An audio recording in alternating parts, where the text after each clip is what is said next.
Okay. तो आज की इस वीडियो में हम लोग बात करेंगे बीएससी थर्ड सेमेस्टर का जो आपका ऑनलाइन पेपर होने वाला है थर्ड सेमेस्टर का। अभी इसके पहले क्या हुआ, फिफ्थ सेमेस्टर का पेपर हुआ। तो जितना हो सकता था हमसे हम लोगों ने पूरा ट्राई किया आपको कि कैसे पेपर्स आने वाले हैं, क्या टर्म एंड कंडीशन है, कैमरा और जो माइक्रोफोन है वो ऑन रहेगा, और कैसे एग्जामिनेशन होंगी, कैसे ली जाएंगी। जितने भी टॉपिक्स से हमने कवर करने की कोशिश की है। अब ये हुआ कि वो आप लोग को समझ गया कि कैसे कैसे एग्जाम हो रही है और कैसे कैसे आप लोग को उसमें प्रिकॉशंस लेना है। और यहाँ पर एक बात हमको समझ में आई, 90% तक हमको एक बात समझ में आई कि जो एग्जामिनेशन है फॉर दी RTMNU, अभी हम लोग RTMNU के ऊपर बात करेंगे। लेकिन आप लोग अगर अलग यूनिवर्सिटी के हो तो भी इस वीडियो को देख सकते हो, क्योंकि इस वीडियो में मैं ये बताने वाला हूँ कि कैसे प्रिपेयर करना है आपको मैथमेटिक्स के पेपर के MCQs। ठीक है ना, क्योंकि अब I have lot of experience, क्योंकि अब मैंने कुछ पुरानी यूनिवर्सिटी के भी क्वेश्चंस देख लिया हूँ, और अभी जो RTMNU का ये फिफ्थ सेम का पेपर हुआ वो भी मैंने देख लिया हूँ। तो मुझे समझ में आ गया कि कैसा ब्रीफ एक क्या इन लोगों का पूरा इन लोग का क्या पूरा प्रोग्राम है, इन लोग कैसे क्वेश्चंस बना रहे, कितने क्वेश्चन से इनके पास के क्वेश्चन रिपीट होते हैं एट ऑल। जितनी भी बातें हैं, जितनी भी आपकी काम की बातें हैं, वो मैं इस वीडियो में सब कुछ बताने वाला हूँ। तो अगर आप लोग चैनल में नए हो तो सब्सक्राइब करके बेल आइकन को दबा दो, क्योंकि भैया ऑनलाइन एग्जामिनेशन तो 90% हो रही है, मैंने आपको पहले ही बता दिया। और इससे ये एक आप अंदाज़ा लगा सकते हो कि अगर आप अभी थर्ड सेमिस्टर में हो, या फिफ्थ सेमिस्टर में हो, या सेकेंड सेमिस्टर में हो, तो इसका मतलब ये है कि एक बार आप लोग प्रमोट हो चुके हो ना। अगर आप जब फोर्थ सेमेस्टर में फर्स्ट सेमेस्टर के जो स्टूडेंट्स हैं इनको प्रमोट किया गया, लेकिन जब ऑनलाइन एग्जामिनेशन की बात आई और ये सक्सेस होती हुई दिखी 90%, तो अब ये क्लियर हो गया है, क्योंकि अब लॉकडाउन के केसेस भी बढ़ रहे हैं। अब ये क्लियर हो गया है कि जो 90% चांस जो बने कि एग्जामिनेशन ऑनलाइन सक्सेसफुली ली जा रही है, तो इसका मतलब यही है कि अगर आप अब आप लोगों को पूरा पूरा तरीके से ऑनलाइन प्रिपेयर्ड होना पड़ेगा। ठीक है, और जो 10% है उनका इशू भी कॉलेज लोग निपटा दे रहे हैं, यूनिवर्सिटी वाले भी उनको पूरे तरीके से साथ दे रहे हैं। ठीक है, तो ये हुई हमारी थोड़ी जनरल बातें। अब हम लोग इस टॉपिक का क्या मोटो है, इस टॉपिक में हम लोग क्या बात करने वाले हैं उसके ऊपर चलते हैं। इस वीडियो में हम लोग आज बात करेंगे कि आप लोगों को BSc या ना BSc third semester, third semester तो का 5-6 दिनों में पेपर है। थर्ड सेमेस्टर का जो मैथमेटिक्स का पेपर है उसके जो MCQs हैं उसको कैसे सॉल्व करना है और किस टाइप्स के MCQs आएंगे, उस टॉपिक के ऊपर हम लोग बात करेंगे। तो मैं आपको बता देता हूँ कि अभी फिफ्थ सेमेस्टर हुई है और क्या लेवल था क्वेश्चंस का। तो लेवल का अगर क्वेश्चन की बात करो, जब ऑफलाइन एग्जामिनेशन होती थी तो जो क्वेश्चंस होते थे वो सीधे सीधे कहाँ से पूछे जा रहे थे, बुक से पूछे जा रहे थे। लेकिन अभी आप लोग को बताओ ना, फिर से नहीं डरना है, आप लोग को अभी भी बुक से ही क्वेश्चन पूछ रहे हैं। लेकिन अगर आप लोग बिना इस वीडियो को देखे जाओगे पेपर देने तो आपको मिल तो जाएंगे 16% क्वेश्चन। लेकिन अगर आप इस वीडियो को देखने के बाद पेपर देते हो तो मैं गारंटी दे रहा हूँ कि आपके 100% जो बुक्स के क्वेश्चन आ रहे हैं और कहाँ से क्वेश्चन आ रहे हैं वो आपको समझ में आ जाएगा। ठीक है, that's a very important video. ठीक है, तो इस वीडियो में हम लोग सिर्फ पेपर 1 के ऊपर बात करेंगे, अगली वीडियो में पेपर 2 का लेके आऊँगा। ठीक है, पेपर 1 में हम जानते हैं 4 यूनिट है। ठीक है, अब हमारा मेन टॉपिक ऐसे चालू हो गया है कि आप लोग को कैसे प्रिपेयर करना है मैथमेटिक्स का थर्ड सेमेस्टर का पेपर और MCQ फॉर ऑनलाइन एग्जामिनेशन, और कैसे आते हैं MCQ। ठीक है ना, तो हम जानते हैं 4 यूनिट हमको पढ़ना होता है पेपर 1 के लिए। अब 40 क्वेश्चन आते हैं। ठीक है, अब इसको 1 मार्क का कंसीडर करो एक क्वेश्चन की, 2 मार्क का करो। 2 मार्क का करोगे तो एक एवरेज निकलेगा, बात वो ही है। ठीक है, लेकिन यहाँ पे आप इसको 2 ही मार्क का कंसीडर करो कि 2 मार्क की वैल्यू ज़्यादा होती है, तो आप लोग एक क्वेश्चन को छोड़ने के लिए 10 बार सोच। और अगर कभी ये 80 मार्क का होता है होगा तो 80 का ही उसका एवरेज निकालेंगे, तो आपके जो 2 मार्क है इज़ नॉट, अगर ये 1-2 मार्क नहीं आते तो कुछ ज़्यादा फर्क नहीं पड़ेगा। लेकिन अगर ये 1 मार्क का वाला होता है तो आपका एक क्वेश्चन 1 मार्क काट देगा, इसलिए आपको अच्छे से सॉल्व करना। ठीक है, तो 4 यूनिट है, हम लोग जानते हैं आप लोग को क्या पढ़ना होता है। ये मैंने, हाँ, और मैं एक और बात बता दूँ, आप लोग अभी आई बटन में क्लिक करोगे तो आपको एक क्या दिखेगा आई बटन में, कि जो वीडियोस है, किस चीज़ की वीडियो है, कि जो इसके पहले मैंने एक वीडियो बनाया था कि BSc थर्ड सेमेस्टर का जो सिलेबस है मैथमेटिक्स का वो क्या है। तो वो अगर आप लोग एक बार देख लोगे तो आपको और मज़ा आ जाएगा, क्योंकि इस वीडियो में मैं कोई सिलेबस डिस्कस नहीं कर रहा हूँ। इस वीडियो में डिस्कस कर रहा हूँ कि उस टॉपिक में कैसे क्वेश्चंस आने वाले हैं, कहाँ से आने वाले हैं, कैसे कैसे पूछ, क्या लेवल होता है। ठीक है ना, तो हम लोग जानते हैं कि हमको थर्ड सेमेस्टर में वो सब आप पे मैंने बताया हो क्या क्या पढ़ना होता है एट ऑल, ब्रीफ में बताया। अभी मैं शॉर्ट में बताऊंगा अभी आपको। मैं आपको यहाँ पे सिंपली बता देता हूँ कि आप लोग को 2 टॉपिक पढ़ना है फर्स्ट फर्स्ट पेपर के लिए। First one is advance calculus, calculus से डरना नहीं है, nothing but integration and derivative. और आप लोग को पढ़ना है sequence and series. Sequent and series इतने अच्छे से आपको पढ़ना है क्योंकि ये 5th semester, 4th semester, 6th semester, MSc as well as every examination in mathematics related to BSc, हर जगह आप लोग को इंपॉर्टेंट है। एक बार अगर आप लोग ऐसा पढ़ना स्टार्ट कर दोगे तो क्या होगा, आप लोग को ईजी होता जाएगा। और एडवांस कैलकुलस क्या है, ये तो हम पढ़ चुके हैं 11th क्लास से पढ़ रहे हैं, ठीक है ना। 11th क्लास से इंटीग्रेशन डेरिवेटिव्स पढ़ रहे हैं, वो यहाँ पर आप लोग को पढ़ना है कुछ नए फंक्शंस, न्यू वैज्ञानिक, न्यू साइंटिस्ट लोगों के साथ में। तो आप लोग को 2 टॉपिक, ठीक है। और इसमें अब 4 यूनिट है, इसके 2 यूनिट, इसके 1 यूनिट, इसका 1 यूनिट। तो इसके जो 2 यूनिट है वो है फर्स्ट हमारा मीन वैल्यू थ्योरम, या mean value theorem, MVT, mean value theorem, ठीक है। यहाँ पे आप लोग को पढ़ना है लिमिट, एंड आप लोग को पढ़ना है क्वांटिटी, ठीक है। आपको क्या पढ़ना है क्वांटिटी। ये वीडियो थोड़ा सा लंबा हो सकता है, लेकिन आप लोग इस वीडियो में अगर 20 मिनट देते हो तो आपको एक ब्रीफ, एक पूरे तरीके से समझ में आ जाएगा कि हाँ ऐसा ऐसा करना है, ऐसा ऐसा पढ़ना है, ऐसे ऐसे बुक को यूज करना है, ठीक है। तो limit and continuity and Taylor's, या टेलर्स, ये हो गया हमारा पहला चैप्टर एडवांस कैलकुलस का। दूसरा चैप्टर क्या है हमारा, ये हमारा एनवलप, ठीक है।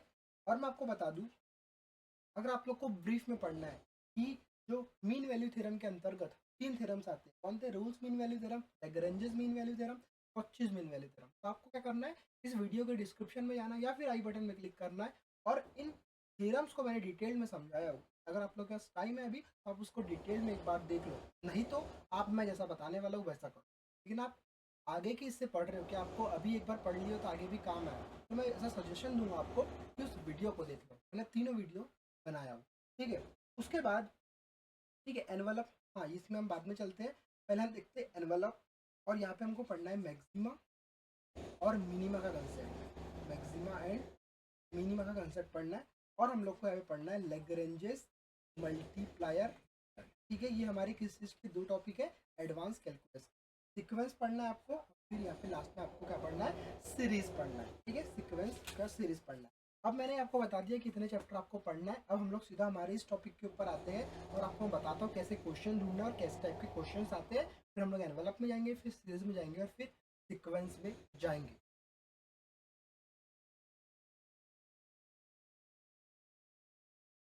आपको पहले, अगर आप लोगों ने इसकी पहली वाली वीडियो देख लिए होंगे तो आपको समझ में आ गया होगा कैसा कैसा इसमें क्या क्या टॉपिक्स है। तो मैं अभी डायरेक्टली ये समझ के चल रहा हूँ कि आप लोगों ने उस वीडियो को देख लिया और आप सीधा इस वीडियो को देखने के लिए आए हो।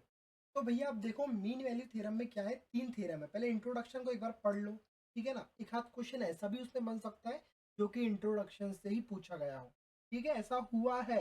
मैं अपने मन से या फिर मैं खुद नहीं बता रहा हूँ, ऐसा हुआ है, ठीक है। उसके बाद आपका आता है फर्स्ट थ्योरम, ठीक है। 3 थ्योरम मैंने इसमें आपको पहले ही बताया। पहला थ्योरम है रोल्स का, ठीक है। दूसरा थ्योरम आपका इसमें लेग्रेंजेस का है, लेग्रेंजेस मीन वैल्यू थ्योरम। और आपका इसमें थर्ड थ्योरम है कॉची मीन वैल्यू थ्योरम, ठीक है ना, कॉची मीन थ्योरम। अब भैया बुक में कैसा दिया है, अगर आप लोग बुक खोल लो, तो नहीं खोलोगे तो ही कोई प्रॉब्लम नहीं, लेकिन मैं आपको बताता हूँ बुक में कैसा दिया है, ठीक है। बुक में ऐसा दिया है, रोल्स मीन वैल्यू थ्योरम को पहले एक थ्योरम बताया गया है, जिस थ्योरम को मैंने इस चैनल पर अपलोड कर चुका हूँ, और उसके क्वेश्चंस को भी अपलोड कर चुका हूँ बहुत ही अच्छे तरीके से। तो आप लोग जाके इस वीडियो के डिस्क्रिप्शन पे या फिर आई बटन क्लिक करके उस वीडियो को देख सकते हैं। उसके बाद फिर जैसा थ्योरम का प्रूफ के बाद कुछ क्वेश्चन दिया हुआ है इससे रिलेटेड, इस थ्योरम से रिलेटेड कुछ क्वेश्चन दिए। तो सबसे पहले आपको क्या करना है, इस थ्योरम के स्टेटमेंट को एक तो याद कर लेना है। नहीं तो आप लोग को इतनी अक्ल तो है कि ऑनलाइन एग्जामिनेशन हो रही है और आप लोगों ने इतना लोगों से पूछ लिए हो कि क्या बुक को सामने रख सकते हैं, तो हाँ आप लोग बुक को सामने रखते हो। मैं सजेशन नहीं दूंगा कि आपको बुक को सामने रखना है, लेकिन आप लोग रखते हो तो फिर इट्स ओके। लेकिन मैं बताऊंगा, आप इस जितना भी इसका जो रूल्स मीन वैल्यू थ्योरम का क्या है स्टेटमेंट है, उसको आपको याद करना है, ठीक है, उसको समझना है। क्योंकि डायरेक्टली क्वेश्चन उठाता है ट्रू फॉल्स के लिए। ट्रू फॉल्स मतलब ऐसा लिखा रहता है, सेलेक्ट द करेक्ट ऑप्शन, ठीक है, कल सेलेक्ट द ट्रू ऑप्शन, ठीक है, ऐसे 4 ऑप्शन देता है, उसमें से करेक्ट कौन था। तो वो जो क्वेश्चन है ना, वो बनते हैं ऐसे थ्योरम से, ऐसे स्टेटमेंट से। तो जो स्टेटमेंट है उसको आपको अच्छे से याद करना है। उसके बाद आपको कोई भी उस थ्योरम के प्रूफ को रटना नहीं है, समझ लेना है एक बार, लिख कर भी नहीं देखना है। वहां पर आपको कोई नहीं पूछेगा कि आपको ये थ्योरम लिखना आता है या नहीं, आपको ये पूछेंगे कि इसके अगर क्वेश्चन आते तो आपने बनाए या नहीं, ठीक है? तो ये आता भी है इंपॉर्टेंट क्वेश्चन यहाँ से, जो मैंने आपको बताया ट्रू फॉल्स के लिए, ये ट्रू है या फॉल्स है, तो आपको स्टेटमेंट याद होता है या फिर आप लोग देख।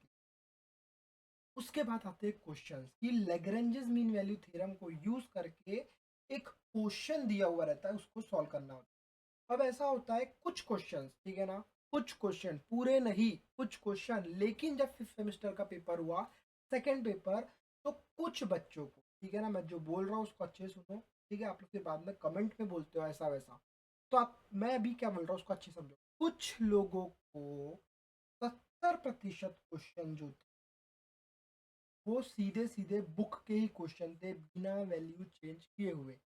लेकिन कुछ बच्चों को ऐसे भी क्वेश्चन थे जो रिलेटेड तो थे, एक टॉपिक है पार्टीशन करके, उससे रिलेटेड तो थे, लेकिन कोई भी क्वेश्चन बुक का नहीं था, वैल्यूज चेंज थी। तो यहाँ पर वो बच्चे ने उस क्वेश्चन को सॉल्व कर पाया जिसको सब कुछ आता था, और वो क्वेश्चन को उसने रट्टा नहीं मारा था, उसने समझा, और थोड़ा सा भी एक अच्छा स्टूडेंट हो तो अंडरस्टैंडिंग समझ के उस क्वेश्चन को सॉल्व कर ले। लेकिन ये जो स्टूडेंट था 70% को सीधे मिले, तो कितना ईजी हुआ, आप लोग इस चीज़ को सोचना। तो मैं वही बोल रहा हूँ, बुक से क्वेश्चन आते हैं, लेकिन आपको पहले उस स्टेटमेंट को, प्रूफ को समझना है, फिर वहाँ से क्वेश्चन है तो वो आपको लिखना है। अगर कोई क्वेश्चन की वैल्यू चेंज करता है तो आपको उसको सॉल्व करना है, कोई ऑप्शन नहीं है आपके।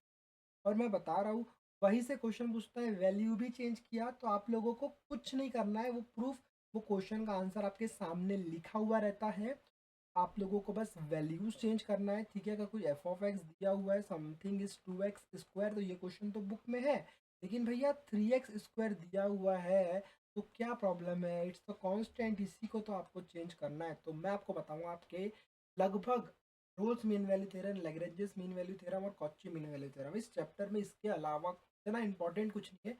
तो आप लोगों को जैसा मैंने ये आपको बताया पूरा ब्रीफ में, वैसे ही आपको अप्लाई करना है लैग्रेंजेस में।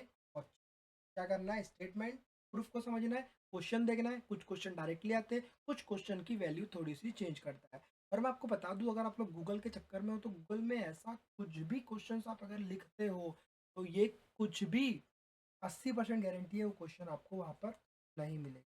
मिलते भी है, लेकिन अभी आप लोग को क्या करना है, अच्छे वे में जाना है, ठीक है। फिर आप लोगों ने ये तीनों को समझ लिया, ठीक है, आपको ये तीनों में सेम चीज़ अप्लाई करना है, ये वाली। उसके बाद आप लोग को आना है अगले टॉपिक पर, जो है limits and continuity for the function of two variable. अब ये टॉपिक है, सेम चीज़ करना है, टॉपिक को पहले पढ़ना है, इसके जितने भी क्वेश्चंस हैं उसको लिख लेना है। एक तो भैया क्वेश्चन डायरेक्टली आएगा या फिर थोड़ी बहुत बहुत हार्ड क्वेश्चन भी नहीं पूछते हैं। मैं आपको बता दूं, एग्जामिनेशन का एक पैटर्न होता है, और हाँ, पेपर रिपीट नहीं होते। अगर आप लोग ये सोचते हो ना कि भैया 11:30 से टाइम है हमारे पास 2:30 का, तो मैं क्या करूँगा, 3 स्टूडेंट्स को लाऊंगा, पहले एक देगा, 2 लोग उसकी हेल्प करेंगे, फिर दूसरा स्टूडेंट देगा, फिर 2 लोग उसकी हेल्प करेंगे, और जब तीसरा रहेगा फिर ये दोनों उसकी हेल्प करेंगे, तो ऐसा हम लोग बहुत अच्छे से पेपर बना लेंगे। तो मैं आपको बताता हूँ, उन लोग के पास इतने क्वेश्चन है, इतने वैरायटी के क्वेश्चन है, कि ये बच्चों को मैक्सिमम 4 से 5 क्वेश्चन रिपीट हो सकते हैं, उसके ऊपर क्वेश्चन रिपीट नहीं होंगे। तो हम लोग के पास बहुत सारे टीचर्स होने के कारण बहुत सारे पेपर्स है, ठीक है ना। लेकिन मैं बताता हूँ, एक जो लेवल होता है क्वेश्चन का, मैं बता रहा था कि देखो भैया 20% क्वेश्चन ही वो हार्ड की श्रेणी में डालते हैं, बाकी आपको 60% क्वेश्चन ईजी पूछा जाता है, और 40 क्वेश्चन जो थोड़े अच्छे कैटेगरी के पूछे जाते हैं। तो ये 60 तो हर स्टूडेंट बनाता है, ये 40 और 20 में आप लोगों को, सॉरी 40 ज़्यादा हो गए हैं, 60 20 क्वेश्चन थोड़ा, सॉरी यहाँ पे 50 कर ले, 50 क्वेश्चन ईजी पूछा जाता है, 50%। और जो उसका 20% क्वेश्चन है वो थोड़े से अच्छा लेवल, थोड़ा 20 और अच्छा लेवल, और 10 क्वेश्चन वेरी वेरी हार्ड, जो कि सिर्फ वही स्टूडेंट कर सकता है सॉल्व। इसने आपके समान जो आप, मैं आपको बता रहा हूँ कि आप लोग को अभी कैसे पढ़ना है लास्ट टाइम में, वो नहीं, तो वो क्वेश्चन वो बना, ठीक है। लेकिन हमारा तो वेल है, मेन वही है कि हमको पूरे में से क्वेश्चन बनाना है।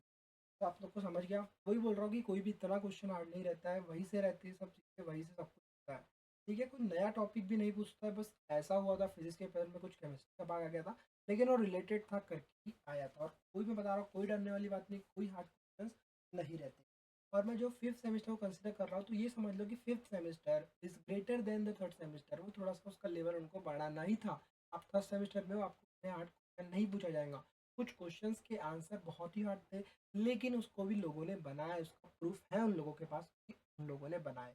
ये तीन के बाद आपको मैंने ये बताया कि जो limits and continuity function two variables के लिए है, कि पहले आपको इसको पढ़ना है, फिर जितने भी रिलेटेड क्वेश्चन है वो पढ़ना है, उसके बाद सेम क्वेश्चन आ जाएंगे या फिर वैल्यू करके आएंगे।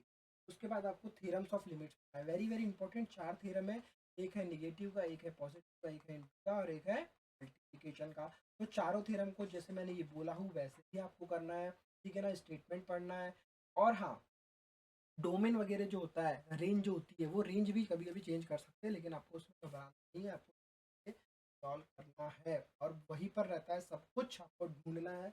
तो मैं सजेशन नहीं दूंगा, लेकिन आप करते हो करके मैं उस चीज़ को एक्सेप्ट कर रहा हूँ।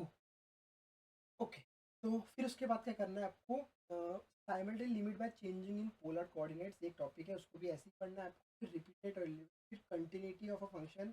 आप देखो ये कंटिन्यूटी ऑफ फंक्शन करके का टॉपिक ऐसे भी अच्छे क्वेश्चन पूछ सकते हैं। फिर यहाँ पे फंक्शन दिया हुआ है, फंक्शन, ठीक है ना, f of x comma y, ठीक है, एट ए कॉमा। तो ये जो आपकी यहाँ पे इलिटेड जो लिमिट्स होती है वो चेंज कर सकता है ज़्यादा से ज़्यादा। चलो इसके कुछ क्वेश्चंस मैं आपको देखता हूँ।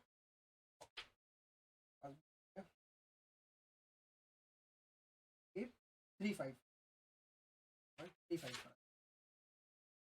तो वही मैं आपको जैसे एक क्वेश्चन है, ठीक है, क्या बोलता है, prove that function f of x y, f of x comma y is equal to x y, इसको क्या बोलता है, इज कंटिन्यूअस एवरीवेयर। तो ये आपको ऐसा स्टेटमेंट दिया रहेगा और बोला जाएगा कि इसमें से 4 में से कौन सा ट्रू है। तो आपको पता होगा कि ये थ्योरम में ये जो लिखा हुआ है कि जो f of x is equal to x y is equal to x, ये क्या है, कंटिन्यूअस है एवरीवेयर। आप लोग को यहाँ से और कोई क्वेश्चंस भी आते हैं, जैसे ये F of x is equal, book का क्वेश्चन है, ठीक है, ये एज इज इक्वल टू, ये हमारा x y square on x square plus y square, और ये जीरो, इसकी लिमिट दी हुई है x comma y not equal to comma zero at zero दिया हुआ है, और इसकी लिमिट दी हुई है एक्स कॉमा वाई जीरो। तो ये क्वेश्चन है। अब इसका आंसर, अगर ये क्वेश्चन ऐसा क्वेश्चन करके पूछता है, सॉल्व इट को, कैसा ऑप्शन देगा, देखो जैसे उसका आंसर है, ठीक है, इसका जो आंसर है वो है हमारा, ये जो लिमिट है एक्स कॉमा वाई, ये जो एफ ऑफ एक्स है, ये इस फंक्शन को एग्जिट नहीं करी, डज नॉट एक्सिस्ट, इसका आंसर है, ठीक है ना। तो क्या हो सकता है पॉसिबिलिटीज आपको, ये डायरेक्टली क्वेश्चन देगा या फिर यहाँ पर कुछ वैल्यूज चेंज करेगा। जैसे ये क्या दिया हुआ है हमको, एक्स कॉमा वाई का whole square on x square plus y square, ये क्या दिया हुआ है, एक फंक्शन दिया हुआ है। तो वो क्या कर सकता है, यहाँ पर सिर्फ एक्स क्यूब लिख सकता है, और यहाँ पे x square plus y square लिख सकता है, और क्या कर सकता है, 2x स्क्वायर लिख सकता है, और क्या कर सकता है, एक्स स्क्वायर वाई लिख सकता है, एट ऑल। तो ये चीज़ों को वो बदल सकता है, ठीक है ना, ये चीज़ों को वो बदल सकता है या फिर ये चीज़ों को बदलेगा, लेकिन आपके पास उस टाइप का क्वेश्चन है, आप घबरा, सही है, ठीक है। तो ये हो गया हमारा कि हम लोग को फर्स्ट चैप्टर को कैसे प्रिपेयर करना है, ठीक है ना। मैं ब्रीफ में भी इसका कर सकता था, लेकिन मेरे को लगता है उतनी नीड नहीं है। अब टेलर्स थ्योरम है, आपको टेलर्स थ्योरम भी है। देखो एक बात बता देता हूँ आपको, जितने भी नामी लोग हैं ना, साइंटिस्ट लोग हैं ना, इन लोगों के क्वेश्चन बहुत पूछा जाता है। यहाँ पे टेलर थ्योरम है ना, तो टेलर थ्योरम को आप लोग को क्या करना है, स्टेटमेंट को समझना है, डायरेक्टली स्टेटमेंट भी पूछ सकता है, उसका प्रूफ समझना है, प्रूफ में क्या क्या चीज़ें यूज हुई है, ठीक है, प्रूफ क्या बोलता है, और इसके बस भैया इसके क्वेश्चन आपके पूरे बन गए। ज़्यादा ही कुछ कर रहा है तो फिर आप लोग को जानते हो, ये आपको यूज़ नहीं दिखाऊंगा। फिर हमारा जो है नेक्स्ट टॉपिक इज़ एनवलप, ठीक है। एनवलप को मैंने डिटेल में पढ़ाया हूँ भैया, मैं बोलूँगा आपको, जाइए आई बटन में क्लिक करिए, उस वीडियोस को देखिए, वहाँ पे मैंने ईच एंड एवरी क्वेश्चंस को सॉल्व कराया हूँ। किसके लिए, आपके लिए, तो आपको देखना होगा, समझना होगा, ठीक है ना। तो आप जानते हैं हम लोग एनवलप में 2 टॉपिक पढ़ना होता है एक्चुअली में हमको। फर्स्ट वन इज़ 1 पैरामीटर के लिए और सेकेंड वन इज़ 2 पैरामीटर के लिए। तो इसमें कैसे क्वेश्चंस आ सकते हैं, तो हम लोग सीधा भी चलते हैं हमारे एनवलप के ऊपर, ठीक है। तो देखो भैया, यहाँ से बहुत इजी क्वेश्चंस मेरे को लगता है कि बनना चाहिए। आपको पहले फर्स्टली इंट्रोडक्शन पढ़ लेना है, फिर 1 पैरामीटर्स हम लोग जानते हैं क्या होता है भैया। 1 parameter f of x comma y comma, अगर अल्फा इज इक्वल टू 0 रहा, और क्या रहा, ये अगर कोई जो इक्वेशन है वो रिप्रेजेंट कर रहा है कर्व को पर्टिकुलर वैल्यू ऑफ अल्फा के लिए, तो क्या होता है, the collection of this curves is called as parameter family of curves, and alpha is the called parameter. इसमें एक अल्फा है, मतलब it's called as a 1 parameter. And यहाँ पर फिर जो 2 पैरामीटर्स के लिए है उसके ऊपर मैं आगे चलता हूँ, लेकिन मैं बताता हूँ इसमें 1 पैरामीटर में कैसे क्वेश्चन पूछे जा सकते हैं। तो देखो भैया, जानते हैं हम लोग इसका जो पैटर्न क्या होता है, मैंने आपको पढ़ाया हूँ, यहाँ पर मैं नहीं करूँगा डिस्कस, मैं आपको यहाँ पे हम के लिए बता रहा हूँ। तो जो भी क्वेश्चंस होते हैं, जैसे y is equal to m x plus a by m, ये ऐसा क्वेश्चन है, एकदम बेसिक क्वेश्चन है, गूगल में भी मिल जाएगा और बुक में भी ये क्वेश्चन दिया हुआ है।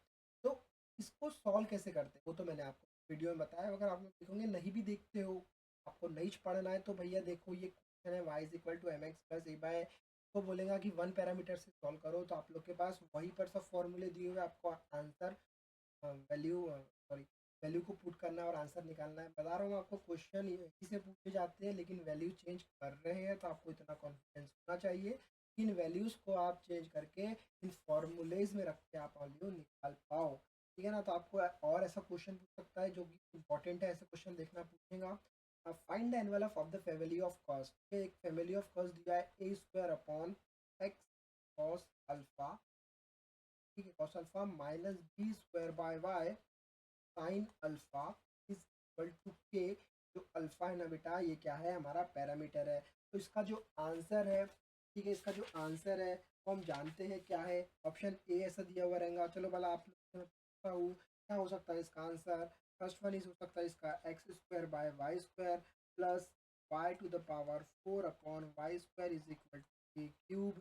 ठीक है, कुछ भी हो सकता है, a to the power 4 upon x square plus b to the power 4 upon y square is k square, ठीक है ना।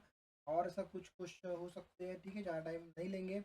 इसका जो आंसर है ये है, तो ये बुक में दिया हुआ क्वेश्चन। आप लोग कैसा करोगे, इस क्वेश्चन को देखोगे, बोलेंगे वन पैरामीटर के लिए दिया है, आप पे जो ऑप्शंस रहेंगे उसमें आप ई को क्लिक कर दो। थोड़ा सा भी अगर वैल्यू चेंज करता है, यहाँ पे क्यूब करता है, तो वही मैं आपको बता रहा हूँ कि आप लोग को वहाँ पर कॉन्फिडेंस देना पड़ेगा। सेम जो प्रोसेस दी हुई है, प्रोसेस भी तो आप लोगों को दी हुई है ना, प्रोसेस के जरिए हम लोग को सॉल्व करते हुए आते जाना है, हमको आंसर मिल जाएगा। और जब ऑप्शन वाली बात रही है, ऑप्शन दिया हुआ रहता है तो और भी easy हो जाता है। ठीक है, तो ये हो गया आपको हमारा वन पैरामीटर के लिए मैंने आपको समझाया क्या हो सकता है। अब टू पैरामीटर के ऊपर मैं बात करूँ, तो टू पैरामीटर हम जानते हैं क्या होता है, सेम फॉर्मूला होता है, लेकिन क्या होता है x comma y comma a comma b is equal to zero.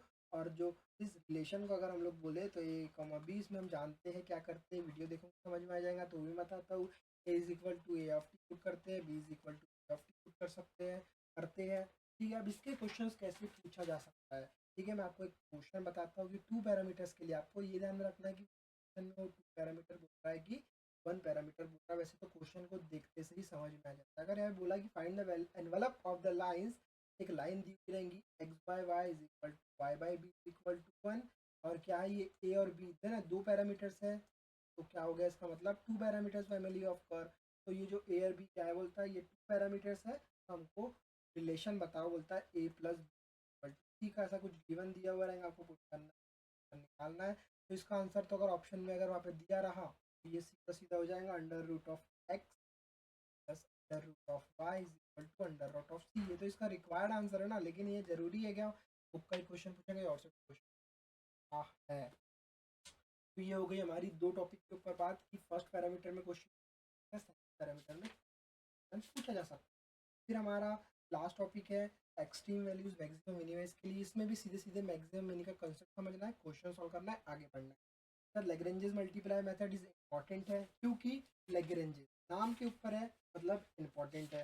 Maximum कुछ पीसेस पढ़ना है आपको और आगे चलना है। फिर हमारा क्या पढ़ना है हमको, Lagrange's method for understanding of sorry under undetermined multipliers for maximum and minimum, maximum minimum को कंसिडर करके आपको पढ़ना है। वही आपको इसके थ्योरम को समझना है क्या कैसे बना, फिर सीधी क्वेश्चन दिया हुआ रहेगा x square plus y square plus z square at all, फिर आप लोगों को सॉल्व करना है।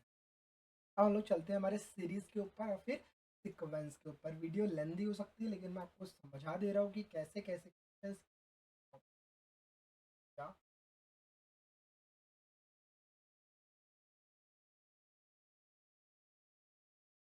है। लेकिन ये सब थ्योरी वाला चैप्टर है, मतलब ये कि इसमें बहुत सारे थ्योरम्स, बहुत सारे स्टेटमेंट, ये सब चीज़ों के ऊपर डील करते हैं। अब मैं इसके बारे में सीधा बात करना चालू नहीं कर सकता, उसके वीडियोस मैंने अपलोड कर लिए, वो आप लोग जाके वीडियोस को देखिए।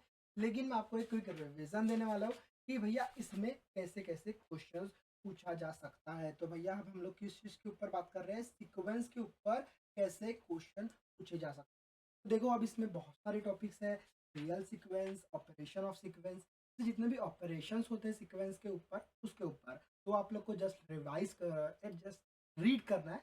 उसके बाद सीधे सीधे आपको आगे बढ़ना है। उसके बाद क्या करना है, आपको बाउंडेड सीक्वेंस को अच्छे से पढ़ना है कि भैया बाउंडेड सीक्वेंस के जो टर्म है, बिलो सीक्वेंस, अबव सीक्वेंस है ना, बाउंडेड सीक्वेंस और अनबाउंडेड सीक्वेंस, इससे क्या होता है आगे के प्रॉब्लम सॉल्व होते हैं, आगे के कुछ स्टेटमेंट का क्लेरिफिकेशन है। तो ये इसका मतलब ये होता है कि यहाँ से वो एक स्टेटमेंट को ट्रू है कि फॉल्स वो पूछ सकता है, क्योंकि ये क्या है, बेस है ना, आगे को पढ़ने के लिए क्या बेस है। तो वो अगर चेक कर रहा होगा कि भैया इन लोगों को ये आता है कि नहीं, तो वो यहाँ से क्वेश्चन पूछ सकता है, ठीक है ना। आपको एग्जाम्पल पूछ सकता है बाउंडेड और अनबाउंडेड के, और मैं ऐसा सजेशन दूंगा आपको कि आप लोग पढ़ लो इस चीज को, है ना। पढ़ लोगे क्या होगा, आगे भी काम आते जाएंगे।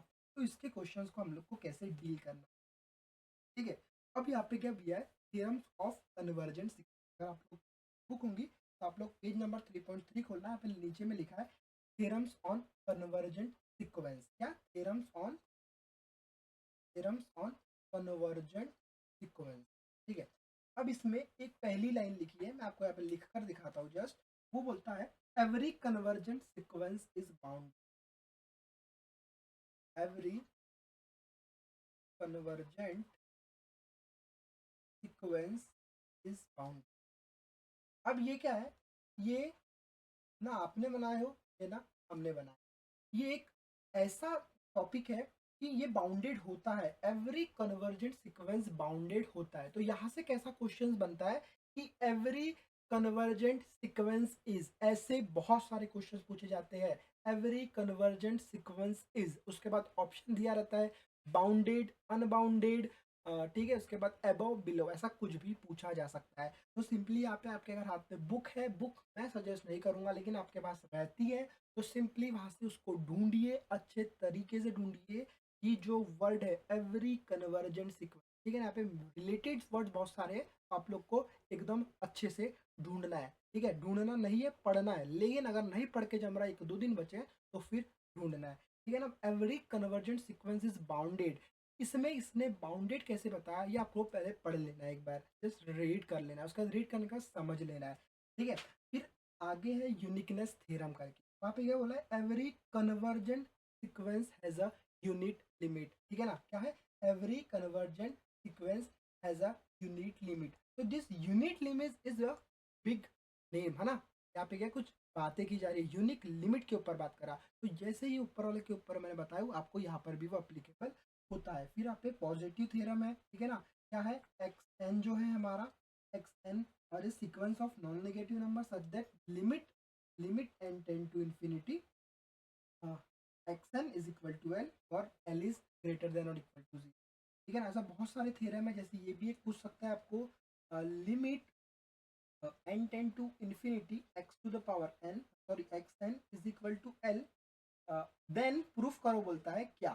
तो ये देन करके आपको फिर ऑप्शंस दिख जाएंगे। तो ये सब चीजें तो यहाँ पर लिखी हुई है, इससे कुछ अलग नहीं पूछ सकता है आपको कोई भी। सीक्वेंस बोल के कहीं और के क्वेश्चंस नहीं पूछ सकता है, किसी भी प्रकार का रिलेशन होना चाहिए। और सिर्फ सैंडविच थ्योरम करके इंपॉर्टेंट है, तो ये आप अच्छे से नोट डाउन कर लो, क्योंकि सैंडविच थ्योरम तो भैया ऑफलाइन एग्जामिनेशन से चला आ रहा है। It's very important. क्या होता है sandwich theorem, if sequence y and z went converges to L, and फिर yn इज इक्वल टू क्या होता है, yn less than xn less than zn, ठीक है। फॉर कंडीशन होती है for every n belong to capital n। ये सब चीजें आप लोग को याद रखनी है। मोनोटोनिक प्रॉपर्टी क्या है, ठीक है। फिर क्वेश्चंस है, फिर क्वेश्चंस कैसे आते हैं, देखो कल ही हमारा मैथ्स का पेपर हुआ, उसमें क्वेश्चन आया था। अब वो क्वेश्चंस यही का था, थर्ड सेमेस्टर का क्वेश्चन था वो। उसने बोला था कि सीक्वेंस है अगर 1/n, तो ये अगर ये सॉरी ये कॉची सीक्वेंस है, तो ये इसका क्या होगा। तो उसका जो आंसर था वो आई थिंक इनफाइनाइट था, हाँ फाइनाइट है भी, काउंटेबल ऐसा कुछ था, वो याद नहीं है अभी। तो वही मैं बोल रहा हूँ, क्वेश्चन पूछ सकता है, किस टाइप के क्वेश्चन पूछ सकता है, discuss the convergence of the sequence, कोई भी सीक्वेंस दिया हुआ रहेगा, नोट डाउन कर लो इस टाइप के क्वेश्चन निकाले हैं। फिर और कोई क्वेश्चन है जिसके डायरेक्टली आंसर है तो इट्स ओके, नहीं तो आप लोग को यहाँ पे सॉल्व करना है, ठीक है। उसके बाद मोनोटोनिक सीक्वेंस की फिर डेफिनेशन पढ़ना है, फिर वही थ्योरम्स ऑफ मोनोटोनिक सीक्वेंस, वहाँ पर भी जो जितने भी एक एक लाइन टू लाइन आता है, लाइन टू लाइन आता है, तो आप लोगों को वो पढ़ना है। फिर उसकी भी एग्जाम्पल है, देखो कुछ भी रहे, कोई भी थ्योरम हो, कुछ भी हो, कोई भी टॉपिक हो, उसके बाद ही उसके क्वेश्चंस दिए हुए रहते हैं। और ऐसा होता है पेपर में कोई भी ऑर्डर नहीं फिक्स किया गया है, 10 क्वेश्चन इसके, 10 क्वेश्चन इसके, 10 क्वेश्चन ऐसे, ऐसा नहीं है। फोर्थ यूनिट का भी पहले नंबर में क्वेश्चन आ सकता है, थर्ड यूनिट का भी आ सकता है, या लास्ट क्वेश्चन, क्वेश्चन नंबर 40 भी फर्स्ट यूनिट से आ सकता है, ठीक है ना? तो आपको थोड़ा सा कंफ्यूज करने के लिए उस ऑप्शन को रखा गया। अब यहाँ पर बोलता है कि एक क्वेश्चन है x n is equal to, अगर आप लोग को दिया हुआ है 3n-7 अपॉन 3n+2। अब इसका अगर आपको आंसर की बात करें तो इसकी जो लिमिट आती है 2/3 आती है, लेकिन इस क्वेश्चन को बदला तो आप लोग सॉल्व करना है। सॉल्यूशन बुक में दिया हुआ है, आपको वैल्यूज है। तो ये हो गई हमारी सीक्वेंस की बात कि कैसे इसमें इंपॉर्टेंट है, कितनी सारे थ्योरम्स है, थ्योरम्स ही आते हैं, थ्योरम्स के जो स्टेटमेंट है बहुत इंपॉर्टेंट होती है क्वेश्चंस के लिए, ट्रू फॉल्स के लिए। एट ऑल ट्रू फॉल्स में आपको जोड़ियाँ नहीं लगाना पड़ता है, क्वेश्चन दिया हुआ रहता है और उसको पूछता है कि कौन सा स्टेटमेंट ट्रू है कि फॉल्स है।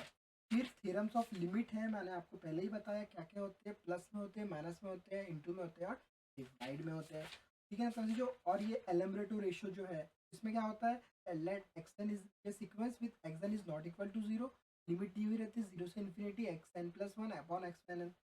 क्वेश्चन पूछा जा सकता है। तो ये जितने भी चीजें इंफीरियर सुपीरियर ये यही से पूछी जा सकती है।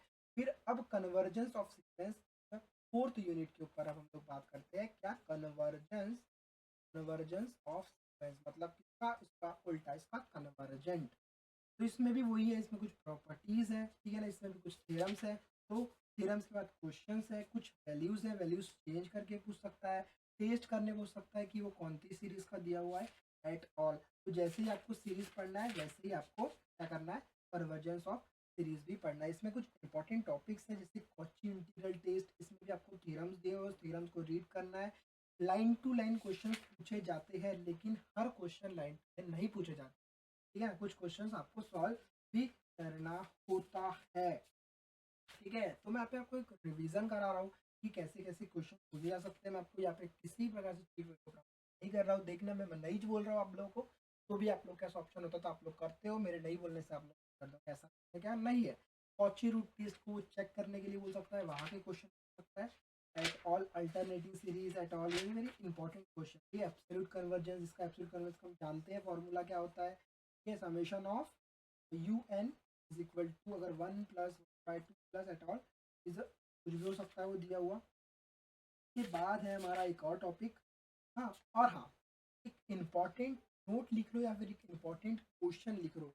अब कुछ क्वेश्चन ऐसे होते हैं जो हम लोग बुक में ढूंढ लेते हैं लेकिन बुक में मिलते नहीं है, ठीक है ना। तो आप लोग को क्या करना है, क्वेश्चन जैसे कि यहाँ पे एक्सरसाइज बनी हुई रहती है, तो एक्सरसाइज के जो क्वेश्चंस रहते हैं, जैसे अगर आप लोग 4.35 में जाओगे तो यहाँ पे एक्सरसाइज नंबर 4.6 लिखा है, तो यहाँ पे कितने क्वेश्चन है, 1 2 3 4 5, तो इसके डायरेक्टली आंसर दिए हुए हैं इसके नीचे। अब आप लोग को सॉल्व करते हुए बैठना है क्या, नहीं, आप लोग को अगर इस क्वेश्चन को डायरेक्टली एकदम सिमिलर दिखता है तो उसका आंसर वहाँ पे ही दिया हुआ रहता है, ठीक है। तो वही मैं आपको बता रहा हूँ कि ऐसे क्वेश्चंस के ऊपर भी आपको ध्यान देना है जो कि एक्सरसाइज में हो, या फिर क्वेश्चन बैंक करके एक होता है, यहाँ पे क्वेश्चन बैंक नहीं बोलते उसको, यहाँ पर बोलते हैं अपेंडिक्स, ठीक है। अपेंडिक्स में आप लोग को ढूंढना है सिमिलर क्वेश्चन। तो इस वीडियो में मैंने क्या बताया हूँ मैं आपको बता देता हूँ। मैंने चारों चैप्टर का एक रिवीजन टाइप के पूछा और मैंने आपको बताया कि किस टाइप के क्वेश्चंस आ सकते हैं। इससे अब आपको क्या हुआ, आपको समझ में आ गया कि इतने इतने टॉपिक्स है, ये करना है एट ऑल, और थोड़ी सी मेहनत तो करना पड़ेगा आपको। तो बस आज की वीडियो में इतना ही। अगली वीडियो में हम लोग बात करेंगे किस चीज़ के ऊपर बात करने वाले हैं हम लोग, डिफरेंशियल इक्वेशन और ग्रुप होमोमोर्फिज्म, मतलब जो इसका पेपर 2 है उसके ऊपर, इसमें लैप्लास वगैरह है, बहुत ही अच्छा टॉपिक जो कि मैंने पढ़ा चुका हूँ, आप लोग देख सकते हैं आई बटन क्लिक करके। तो बस आज की वीडियो में इतना, अगली वीडियो में फिर मिलेंगे, जब तक के लिए गुड बाय।